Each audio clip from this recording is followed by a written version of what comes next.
ማንቸስተር ዩናይትድ የቼልሲውን አማካኝ አንድሬ ሳንቶስ ከቼልሲ ለማስፈረም እንግዲህ የዝውውር ሁኔታውን እያጤነ እንደሆነና ከተጫዋቹ ወኪል ጋር ንግግርም አድርጓል። ቼልሲ በበኩሉ ለተጫዋቹ የተገቢ የሆነውን የዝውውር ጥያቄ ቀረበለት። ተጫዋቹን መሸጥ ይፈልጋል። ተጫዋቹም ክለቡን መልቀቅ እንደሚፈልግ አንዳንድ መረጃዎች እያሳዩ ነው በዚህ ሰዓት ላይ። ስለ ዝውውሩ ሂሳባዊ ግምትና ስለ ተጫዋቹ የተወሰነ ሀሳቦችን እናንሳ። ለዚህ ቻናል ግን አዲስ ሆናችሁ ሰብስክራይብ ማድረግ እንዳትረሱ። ወደ ቪዲዮ እንሂድ።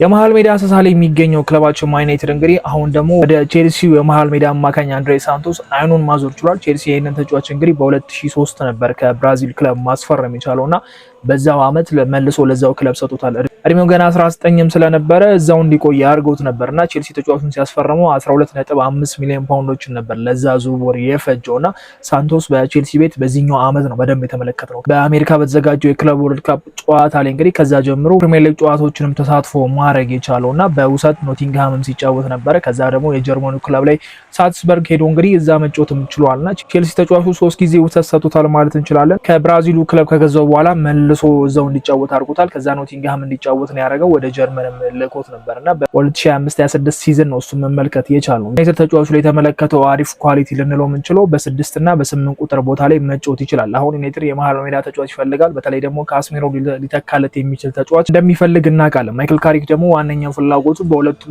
ቦታ ላይ መጫወት የሚችሉ ተጫዋቾችን ምርጫው ማድረግ ይፈልጋልና ዩናይትድ ቀደም ሲል እንግዲህ እናሳወቀን ከሆነ ትልቅ የሚባል ተጫዋችም ባይሆን በክለባቸው ለመቀላቀል ፖቴንሻል ካለውና አቅም ካለው ፍቃደኛ እንደሆኑ እንግዲህ የተወሰኑ ምንጮች አሳይተውን ነበርና አንድሬ ሳንቶስ አሁን ላይ በፕሪሚየር ሊግ ከተመለከትናቸው ታዳጊዎች መሃል አንደኛው ነው ማለት እንችላለን። ገና 22 አመቱ ነው አሁን ላይና በቼልሲ ቤት ትልቅ የሚባል ተጫዋች ባይሆንም ካሉት ተጫዋቾች አንፃር ከዛ ነጥሮ መውጣት የሚችልበት አጋጣሚ አለ ብዬ አላስብም። ፕላስ ደግሞ በዚህ ሲዝን ቼልሲ የነበረው መጥፎ አቋም ነበርና እና ኤንዞ እና ካይሴዶ ያሉበት የመሃል ሜዳ ክፍል ላይ ነጥሮ ለመውጣት ምን ያህል ከባድ እንደሆነ እናውቃለን። ግን ተጫዋቹ በፕሪሚየር ሊግ ላይ አሪፍ ልምድ አለው። ዩናይትድ ይህንን ተጫዋች ለማስፈረም ፍላጎት እንዳለ ነው እየተነገረ የሚገኘውና ከወኪሉ ጋር ንግግር አድርጓል። ተጫዋቹ ላይ ያሉትን መረጃዎች በሙላ እንግዲህ ለማጣራት እየሞከር ነው። ቼልሲም ተጫዋቹን ለመሸጥ ፍቃደኛ እንደሆነ ነው እየተነገረ የሚገኘው። ግን ቼልሲ አሁን ላይ ግምታዊ ሂሳብ ይለጥፍበታል ተብሎ እየተነገረ የሚገኘው 50 ሚሊዮን ነው። ዩናይትድ ደግሞ ያንን ለመክፈል ፍቃደኛ እንዳልሆነ እየተነገረ የሚገኘው። ለተጫዋቹ 50 ሚሊዮን ማውጣት አይፈልግም እና ምናልባት ቼልሲ ከዛ ዋጋ ዝቅ የሚል ከሆነ ዩናይትዶች ድርድር ለማድረግ ፍቃደኛ ሊሆኑ ይችላሉ። ምንም አይነት የክለብ ንግግር የለም ከቼልሲ ጋር ያደረጉት ንግግር እንደሌለ እንግዲህ ዴቪድ ኦርንስቴም ሆነ ፋብሪዞ ይህንን ነገር አስታውቋልና ዩናይትዶች እየተከተሉት ያሉት ስትራቴጂ በጣም ግልጽ እንደሆነ ይገባኛል። አሁን ላይ ተጫዋቾቹ መጀመሪያ ያናግራሉ፣ ከወኪሎቹ ጋር ይጨርሳሉ። ሁሉም ነገር ካለቀ በኋላ ነው ወደ ክለቡ ሄደው ንግግራቸው የሚጨርሱትና አሁን ላይ ተጫዋቹ ፍላጎት አለው። ከወኪሉ ጋር ንግግር አድርጓል። ዩናይትድ ለመቀላቀል ፈቃዱን ይስጥ። እስካሁን ድረስ ምንም የወጣ መረጃ የለም። ገና አዲስ የተሰማ መረጃም ስለሆነና ተጫዋቹ ዩናይትድን መቀላቀል የሚፈልግ ከሆነ ዩናይትዶች ምናልባት በእሱ የሚተማመኑበት ከሆነ ገፍተውበት ሄዳሉ። በጣም ብዙ የመሃል ሜዳ አማራጭ አላቸው። በሱ ሌቭል የሚሆን ትልቅ የሚባሉ ተጫዋቾች ኦልሞስት አጥተዋቸዋል። ግን በአንድሬ ሳንቶስ ሌቭል እነ ባሊባን እናገኝ እንችላለን። ሌሎች ተጫዋቾችን መመልከት ይችላሉ ብዬ አስባለሁ። እነ አዳምስ አሉ ከዛው ከበርነማውዝ አሜሪካዊ ተጫዋች እና እነዛ መመልከት ይችላሉ። ነገር ግን በትልቅ ሌቭል በነ ቶናሊ በነ አንደርሰን ምናምን የምንመለከተው አይነት ተጫዋች ውድ የሚባልም ተጫዋች አይደለም እና ዩናይትድ 50 ሚሊዮን እንደማይከፍል በጣም ግልጽ ነው ለዚህ ዝውውር። ግን ተጫዋቹን ለማስፈረም ፍላጎት እንዳላቸው ተናግሯልና ቼልሲም ደግሞ ተጫዋቹን ለመልቀቅ ፍቃደኛ መሆኑ ተጫዋቹን ለመልቀቅ ቼልሲ ፍቃደኛ መሆናቸው የዝውውሩ ሁኔታ የመሳካት እድል አለው ብዬ አስባለሁ።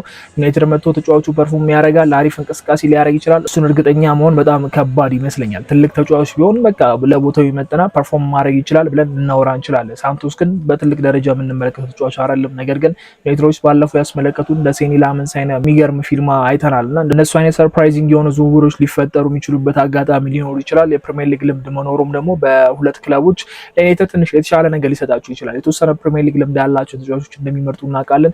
ኤጁንም ስንመለከተው አሪፍ ኤጅ ላይ ነው ያለው። ዩናይትዶች ከሚመርጡት አይነት አለ አይደል ረጅም ጊዜ ሊያገለግላቸው የሚችላቸው ተጫዋቾች እየመረጡ እንደሆነ እናውቃለን።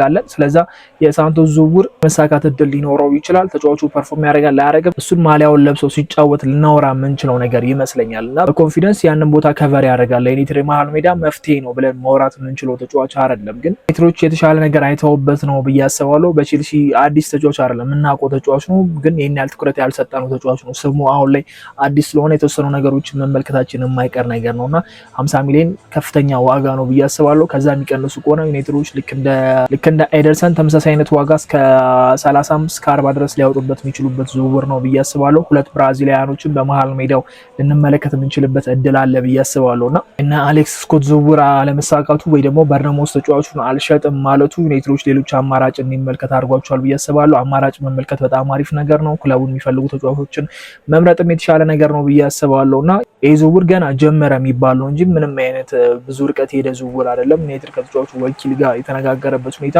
ተጫዋቹ ይለቃል አይለቅም፣ ምን ያህል እንትን ይፈልጋል የሚሉትን የተጫዋቹን ደሞዝ ምናምን ፍላጎት የተወሰነ ነገር ለማጣራት ያደረጉት ንግግር ነውና ሾርት ሊስታቸው ላይ እንግዲህ ይህንን ተጫዋች አሁን ላይ ከተውታል። ስለዚህ አንድሬ ሳንቶስን በሚቀጥሉት ቀናቶች ወይ ደግሞ ሳምንታት ዝውውር መስኮት እስከሚዘጋ ድረስ ተጫዋቹን ደጋግመን ልንሰማ የምንችልበት አጋጣሚ ይፈጠራል ብዬ አስባለሁ። ዩናይትድ ተጫዋች ማያስፈርም ከሆነ በመሃል እና የነ ቱዋሜኒ ጉዳይ ነው እየተነሳ የሚገኘው። ከቱዋሜኒ ውጭ ሌሎቹ እንግዲህ ከባድ ይመስላል። የአሌክስ ስኮት በርነሞዝ አሳውቋል፣ እሱን ነገራችሁ ነበር። የባሊባ ጉዳይ ላይ ምናልባት ሊመለሱበት የሚችሉበት አጋጣሚ አለ።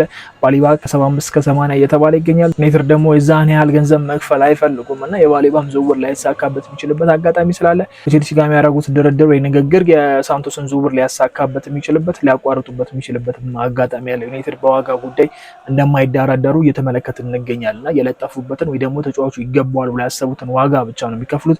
ከቼልሲ ጋር ያለን የዝውውር ሁኔታዎች አሪፍ ናቸው ብዬ አስባለሁ። ከሜሰን ማውንት ጋርም ሆነ ጋርናቾ ባለፈውም ሲዘዋወር እስከ መጨረሻው ሰዓት ድረስ ንግግሮችም ቀጥለው እንግዲህ ቼልሲ የተወሰነ አድቫንቴጅን ለመውሰድ ቢሞክርም ዩናይትድ ካሰበበት በተቀራራቢ ገንዘብ ጋርናቾን ሽጦታልና ጥሩ የሚባል የዝውውር ሂስትሪ ስላለን ከቼልሲ ጋር ድርድር ከተቀመጡ የተሻለ ነገር ሊኖረን ይችላል። ከተጫዋቹ ጋር ይህን ያህል ትልቅ የሚባል ክለቦች ስሞቸው እየተያዘ አይደለም። አንድ ኒካስትል ያለው እሱም ያው የመሀል ሜዳ እየፈለገ ስለሚገኝ ነውና ኒካስትል እስካሁን ድረስ ምንም ነገር አልሄደም። የዩናይትድን ያክል ርቀት ሄዷል ብዬ አላሰብም። ዩናይትድ ከወኪሉ ጋር ቢያንስ አውርተዋል። ቼልሲ ምን ያህል ሊፈልግ እንደሚችል ሊያጣራ እየሞከረ ነው ምናምን ነገር። ኒካስትል ግን ምንም ነገር የለም። ጀስት ሩመሩ ብቻ ነው ያለው የፍላጎት እንዳለው በተጫዋቹ ላይ እና ብዙ ፈላጊ ክለብ አለመኖሩም ሌላ አድቫንቴጅ ነው ብዬ አስባለሁ። ቼልሲ የዋጋ ቅነሳ ያደርጋል አያደርግም የምንመለከተው ነው የሚሆነው። ዩናይትድ ከወኪሉ ጋር የሚያደርገው ንግግር ተጫዋቹ ዩናይትድ ለመቀላቀል ፍቃዱን ይሰጣል። እሱን የምንመለከተው ነው የሚሆነው። አዳዲስ መረጃዎች ሲወጡ ሼር ማድረጋችሁ ነው የሚሆነው። በሚቀጥለው ቪዲዮ እስከምንገናኝ መቻችሁ ቻው።